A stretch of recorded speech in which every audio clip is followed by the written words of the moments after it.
Hola chicos, en este vídeo vamos a ver la función valor absoluto.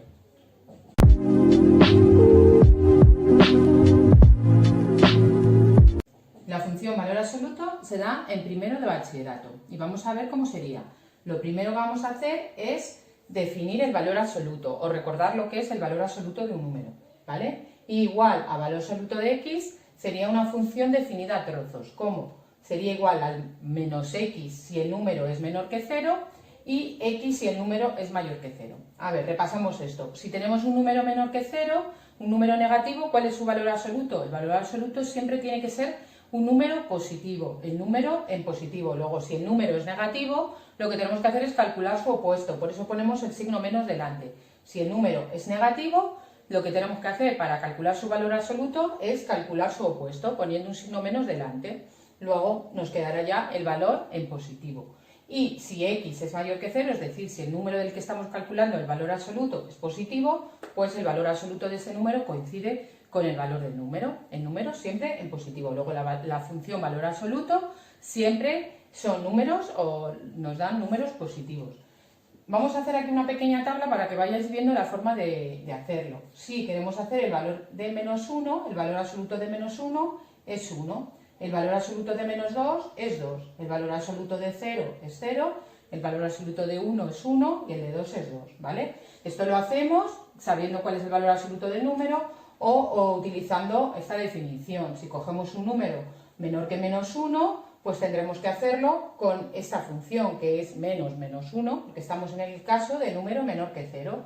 Menos 1 nos dará 1, ¿vale? Y si sabemos hacerlo directamente, pues fenomenal. El valor absoluto de menos 2, estamos en esta parte de la función, un número negativo, su valor absoluto menos 2 será 2. O directamente el valor absoluto de menos 2, ya sabemos todos que es 2.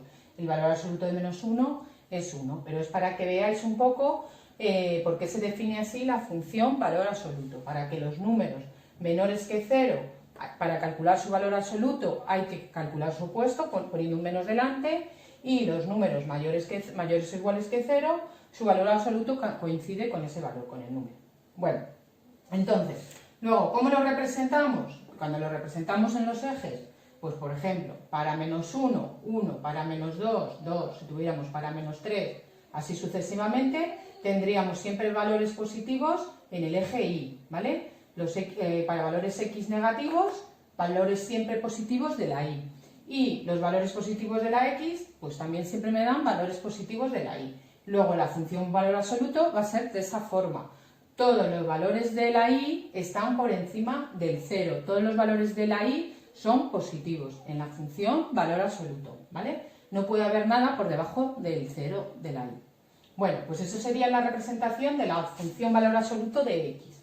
Vamos a ver un poco más cómo haríamos la representación de valor absoluto de una función, de otra función cualquiera. Entonces, según la definición, va a ser, apoyándonos en lo de arriba, si lo de dentro del valor absoluto, si la función de lo de dentro es negativa, de lo que vamos a calcular el valor absoluto, es negativo, en este caso, pues esa función va a ser menos f de x, es decir, tenemos que calcular su opuesto, porque estamos en el caso de que sea menor que 0. Si el valor de la función es mayor o igual que 0, pues el valor de la función absoluto va a coincidir con la función.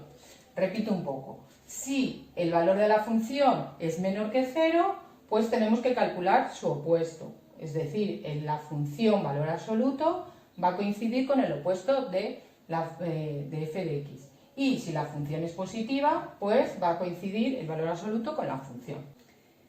Bueno, vamos a hacer ahora un ejemplo. Tenemos y igual a valor absoluto de x cuadrado menos 4. Entonces, vamos a empezar dibujando la gráfica de y igual a x cuadrado menos 4, que como ya sabéis, al ser una ecuación de segundo grado o una función con la x elevada al cuadrado, tenemos una parábola. Dibujamos la parábola, que sería esa. Vale, esta es la función x cuadrado menos 4, pero nosotros queremos dibujar su valor absoluto. Entonces, ¿qué ocurre? Pues que todos estos valores, las de valor absoluto, van a ser positivos. Luego, toda esta parte que está por debajo del eje X, que son valores negativos de la Y, se tienen que convertir en positivos. Tenemos que hacer sus opuestos. ¿Cómo hacemos sus opuestos? Pues dibujando cada uno su simétrico respecto al eje X, ¿vale? Entonces, un valor que esté aquí por debajo, ahora si calculamos el valor absoluto, estará por encima, haciendo su simétrico respecto al eje X. Pues entonces, lo que tenemos que hacer para hacer estas representaciones de funciones de valor absoluto, hacemos la representación de la función normal y cuando queremos hacerla de valor absoluto, toda la parte que está por debajo del eje X, que son valores de la y negativos, los convertimos en positivos haciendo su simétrico, es decir, su opuesto. Entonces dibujamos la parte que está por debajo del eje X, su simétrica respecto al eje X, y entonces esos valores los estamos transformando en positivos, haciendo sus opuestos, ¿vale? Con los negativos hacemos los opuestos y los positivos quedan como están. Entonces la parte que está por encima del eje X queda como está y la que está por debajo lo que hacemos es dibujar los simétricos respecto al eje X. Bueno, pues esto es muy sencillo, repito que es hacer la función normal y luego la parte que está por debajo hacer su simétrica respecto al eje X y transformarlo en valores opuestos. Bueno, pues espero que os haya ayudado con este vídeo. Nos vemos en los siguientes. Si os gustan, suscribíos. Gracias, chao.